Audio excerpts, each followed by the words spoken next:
నమస్తే అండి. మనం ఈరోజు అయితే దొండకాయ ఎప్పుడు చేసుకుందామండి.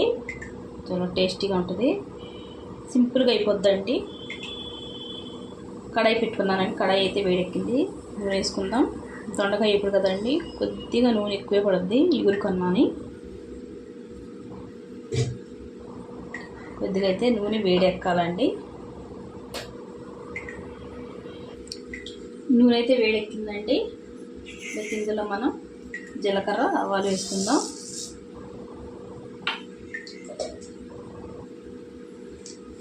అలాగే పచ్చిశనగపప్పు అండి, 1 టేబుల్ స్పూను. 4 ఎండుమిరపకాయలండి. ఇప్పుడు కరివేపాకు.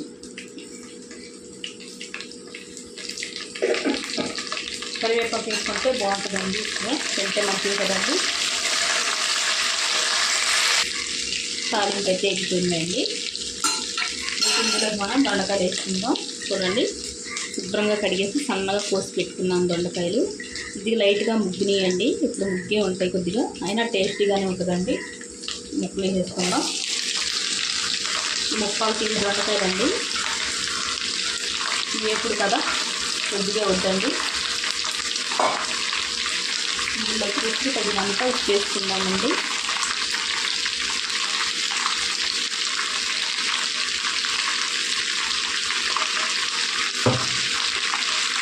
కొద్దిగా పసుపు వేసుకున్నామండి.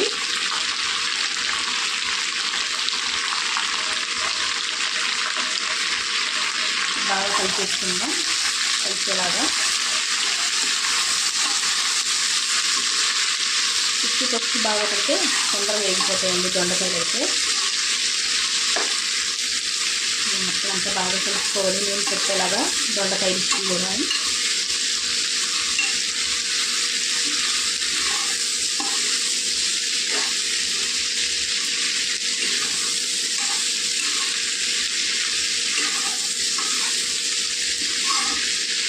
బాగా కలిపేస్తున్నాం కదా, మేము మూత పెట్టి మగ్గించుకుందామండి.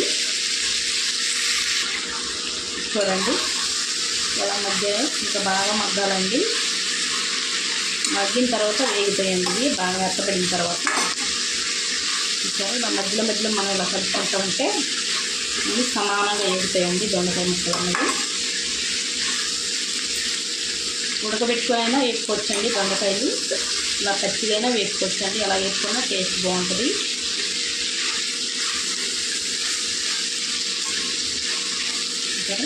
మూత పెట్టి మగ్గించుకుందాం. చూసారా, ఈ మెత్తబండి ఇందులో నీళ్ళన్నీ ఇంకిపోయాయి దొండకాయలు.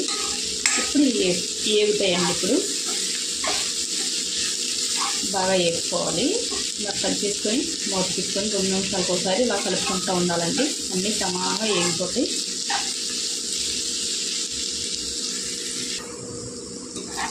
చూడండి ఎంత బాగా వేగిపోయాయి దొండకాయలన్నీ, సమానంగా వేగిపోయాయి కదండి. చూడండి ఇలా వేగాలి, మరీ ఎక్కువ వేగినా కూడా టేస్ట్ ఉండవండి, మాడిపోయినట్టు అయిపోతాయి. కావాలంటే వేసుకోవచ్చండి అలా కూడా, ఇంకా బాగాని. ఇప్పుడైతే మనం ఇందులోకి కారం వేసుకుందాం. కారం అయితే వెల్లుల్లి కారం అయినా వేసుకోవచ్చండి, కొబ్బరి కారం వేసుకోవచ్చు, మన ఇష్టం ఎలాగైనా వేసుకోవచ్చు. ప్రస్తుతానికి నేను మామూలు కారం వేసుకుంటున్నాను. కారం అయితే కొద్దిగా తక్కువ వేసుకుంటున్నానండి ఇందులోకి.